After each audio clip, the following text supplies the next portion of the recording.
Hello and welcome. In this video, we're going to learn how to calculate the standard deviation and variance of a dataset. So we have our dataset here, and in order to calculate the standard deviation and variance, we use the formulas. So the formula for the variance is sigma squared, which is our variance, is equal to sigma, which means the sum of x minus x bar, which is your mean, this symbol here is your mean, squared all over n minus 1. And your formula for your standard deviation is very similar. It's basically this exact formula, except you have all of it inside of a square root. Therefore, because these formulas are so similar, with one being the standard deviation just having a square root, it means that if we calculate one, we can easily find the other. So for example, you have the variance, you can easily get the standard deviation by simply taking the square root of your variance. Or the other way around, if you have the standard deviation, the variance is just your standard deviation squared. And one last thing I should note before we solve this problem is that sometimes you will see down the bottom, instead of n minus 1, you might see just n. Or other times you might see n minus 1. And there's a bit of confusion about which one of these you use.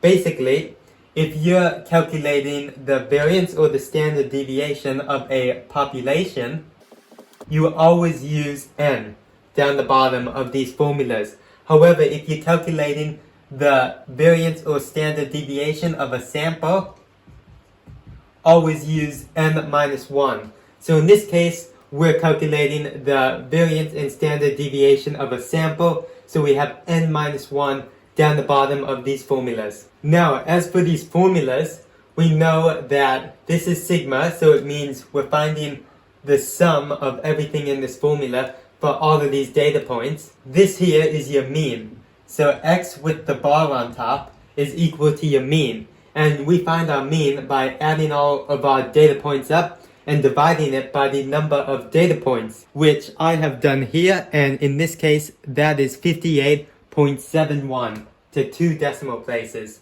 And then n is just your number of data points. So in our case, n is just equal to 7, because we have 7 values. Now we have our mean, we have n, the only one we don't have is x, and x relates to these numbers up here. So when we're finding the sum, we start with our first point, which is 50. So 50 becomes x, and we solve this sum, and then we add it to the next value, so 52, and then we solve it, add it to 55. So it's a very long process if you're doing it by hand. So to make that a bit more clear, let's start with our first value, which is 50. So we plug in x with all these values, starting with 50. So basically, we have bracket 50 minus our mean, which is 50.71, close off that bracket, and all of this is squared. And that will give us 75.86. And we're going to repeat that process for all of these data points. We will then move on to the next one, so 52. And if we do 52, we get 45.02 to 2 decimal places. And then you will continue it all the way through. So I won't bore you with these calculations. I'll do this for all of them, speed up the video, and we'll come back.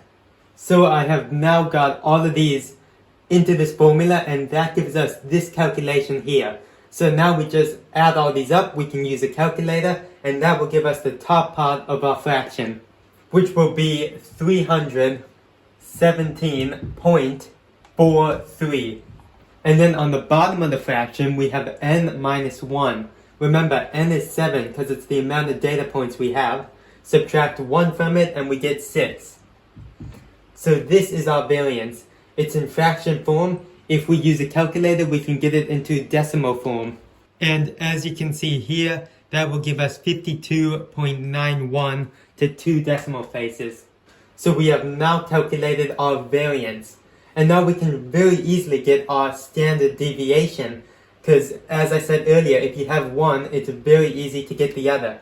So we know sigma squared, or our variance, is equal to 52.91. If we take the square root of that, the square root sign and the squared will cancel out, leaving us just with sigma, which is our standard deviation. And what you do to one side, you also have to do to the other. So that means that sigma is equal to the square root of 52.91. And that is much quicker than calculating this entire formula all over again. And if we use a calculator, we can evaluate out this square root, which will give us 7.27, the 2 decimal places. And now we have both our variance and our standard deviation. But anyway, that's how you find both the standard deviation and the variance of a data set. I hope you found this video helpful, and if you did, please consider liking and subscribing to my channel. Thanks for watching, and I'll see you next time.